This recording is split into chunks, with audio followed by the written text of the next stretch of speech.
Hey guys, how's it going? JonJonTheWise here.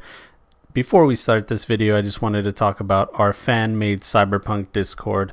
The link will be in the description if you guys want to check it out. It's a community where we're all talking about Cyberpunk and the things that we love. We also talk about other tabletop RPGs, so it's not just Cyberpunk. Which brings me to my next point. Other tabletop RPGs? Yeah, that's right. I've played a bunch of them. Cyberpunk isn't the only one that I've played, and because of that, I love all types of tabletop RPGs, and I feel like you can learn from anybody that runs a game, whether it's your system or not. This is the first video in a new series that I'm going to be trying, which is advice for GMs for all tabletop RPGs.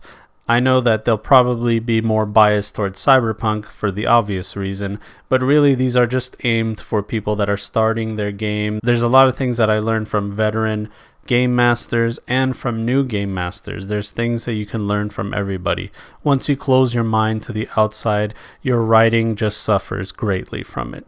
So I always recommend keep an open ear and an open mind, and this is going to be a video that hopefully will help you. So you finally did it. You did the impossible. You got some friends together and you decided you were going to run a game. You got all their characters ready. You have their world ready. You have everything ready. NPCs, you name it.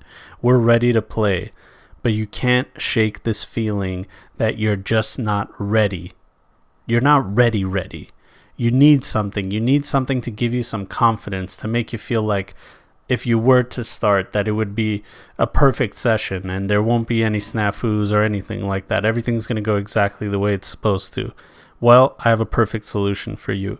That's called Session Zero. A lot of people out there, you already know what Session Zero is, but for those of you that don't know, this is the session before all sessions. It's supposed to be a time where, some people even make their characters on Session Zero.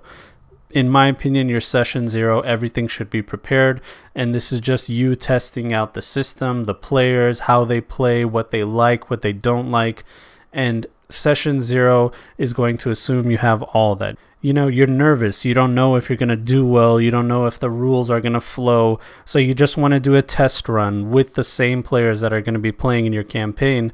So you want it to be a legitimate session. You're here together to play a game.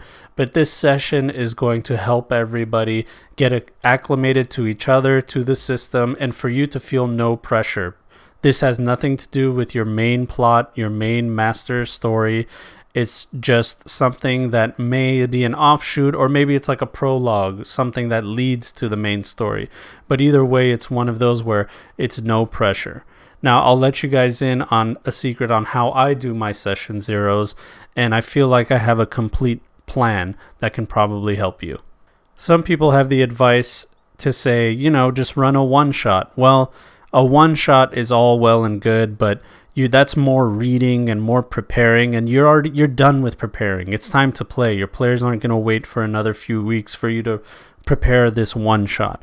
So it has to be something that you can come up with on the fly that can help you with your story. Maybe you don't want to use any modules or one shots, and you want it to be creative and you want it to be from your own creation. It's something that can connect to your story. So in that case, this kind of Session Zero is right up your alley. These are your rules to your Session Zero. First of all, it has to be prepared in the mindset that this is a short adventure. This adventure should be resolved in one session. When this session is over, it's all done.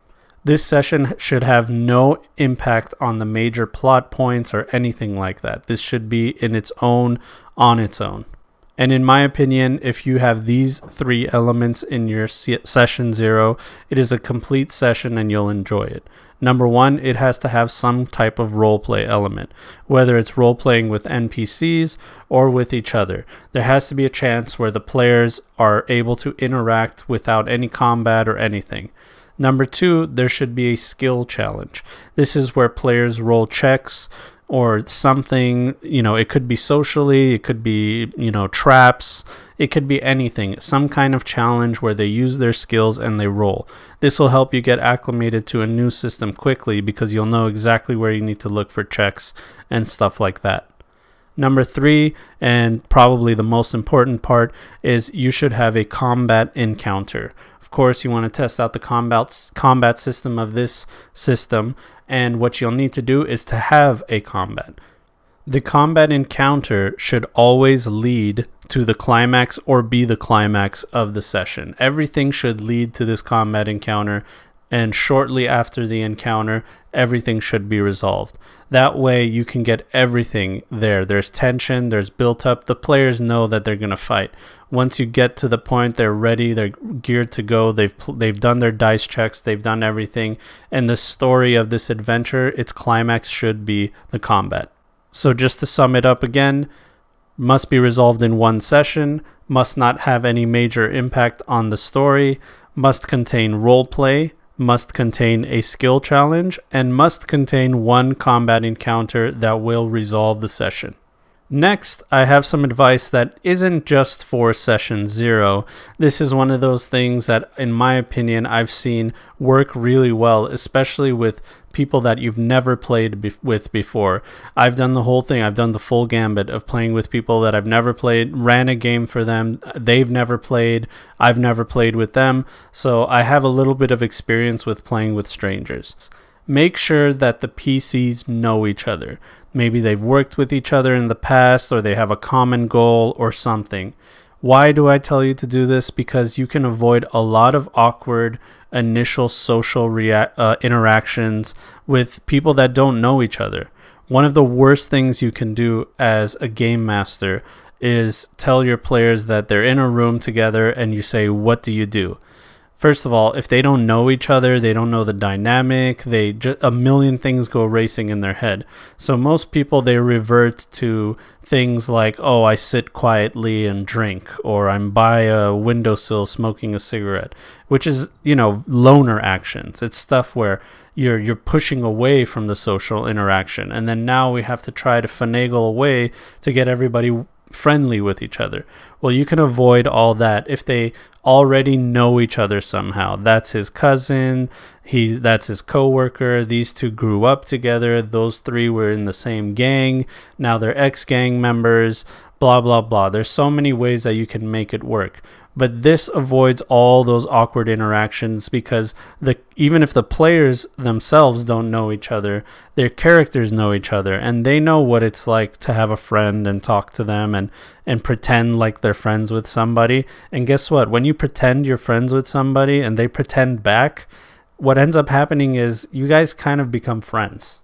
Not only should your players know each other, but your session should begin with action. That's what session 0 is. We're ready to go. We want to go. Okay? That's how I like doing all my sessions, actually. I have my players in the middle of something.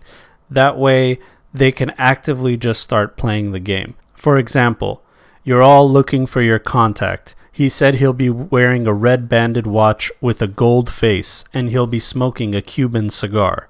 So your players already know that that's what they're looking for. They start doing checks. Do I smell smoke? Do I see a smoking lounge? Do I see anybody wearing that in the immediate vicinity? We're already playing the game. Another example, you enter a large hotel and the attendant at the front desk approaches your party. May I help you? Your goal is to find the exact room where your mark will be in. All you know is he's an Arasaka Corp, and he likes to gamble. Boom, right away you have an NPC interaction with the players. One of them has to talk to this person, and you already know your common goal. So players can already start thinking of things that they can do and interact with in the world right away. Another example, you're driving down Main Avenue in your self-driving combat cab. The car behind you has been following you for 5 blocks. They haven't shown any signs of aggression, but you're driving into a combat zone. And it is unusual that someone will follow you into the zone. Your weapons are loaded, and your goal is to find the hideout for the Green Blade, a combat gang that you've been tracking for 3 months. The players already have an adversary, and they already have a common goal, and they already know exactly what setting they're in. They're claustrophobic. They're sitting there together in this car. Someone's following them. They're going into a dangerous area. I mean, you couldn't ask for more action. They have a name. Everything's ready and set to go just from those few sentences that I said at the beginning of the game. All your players can immediately just start playing the game. You can have the skill challenge right there. You can have the roleplay challenge and then combat. And then, you know what? Maybe it goes by so quickly, you can add in another combat scenario, which is the real combat. These guys were just the scouts. The real ones are the ones that you'll find when you go deeper into the combat zone. And keep tables by you, rolling tables, D100 tables. I cannot recommend that highly enough. Online, on Reddit, there's different communities. There's the D100 community. There's Behind the Tables. And there's so many of them out there. And you know what? You can even use the fantasy ones for D&D. Just instead of a dwarf, it's just a short, stocky guy. And instead of an elf, it's a corporate, rich guy, you know? It's something like that. You can always just mix them around and make them work for your game. So have tables with you. It can fill in the time where you think things are going a little too fast and you want things to slow down. Now, this isn't just for session 0, but I think it would help you a lot if you have all that for session 0. Now, just to recap what your session 0 should look like, here's a little outline of events. The first thing that will happen is your players will be introduced to the plot hook, either by someone or something will give them what they're supposed to do in this session.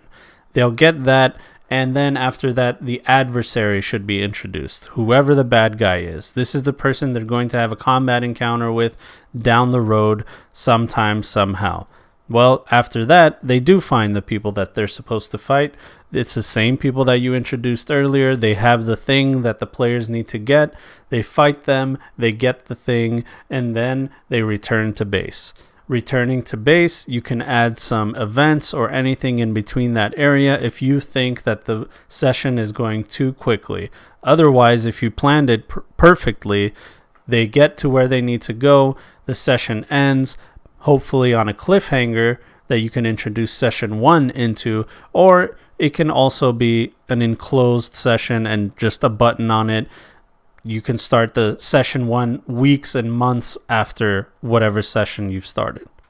Hopefully, if you plan correctly, everything should end after this combat encounter and the players will know that it's time to wind down and you are ready. You have tried all the systems, you've done role-playing, you've done skill checks, you've done combat, and you did it all with your own creative writing.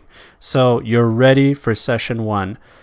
The only advice I can really give you guys is I totally understand. As much as I am a game master and I've done it as many times, I think to say that I'm maybe a veteran, I guess. I don't know. I don't know who would say they're a veteran, but I've done it enough times to be able to tell you guys that it's going to be okay. I get nervous too. I don't know what I'm doing. I feel like things are going too fast, but the whole point is to always make sure that your players are having a good time. If your players are having a good time and the session is moving along and the players are responding well to the things that you're writing, then that's all that matters. Skill checks, all those other things, they go by the wayside next to fun. It's the rule of cool and make sure everybody's having fun. As long as you do those two things and you have a good session 0, you'll have an amazing campaign. Well, I hope you guys enjoyed this video. I hope it was helpful to you. Make sure you like and subscribe and you join our Cyberpunk fan-made Discord. Description will be loaded with the link. See, I messed up. I was trying to say link will be in the description, but you see, crafty DM. Make sure you join the Cyberpunk fan Discord. The link will be in the description below. Make sure you guys join that and we'll see you there. Thank you very much. Take care.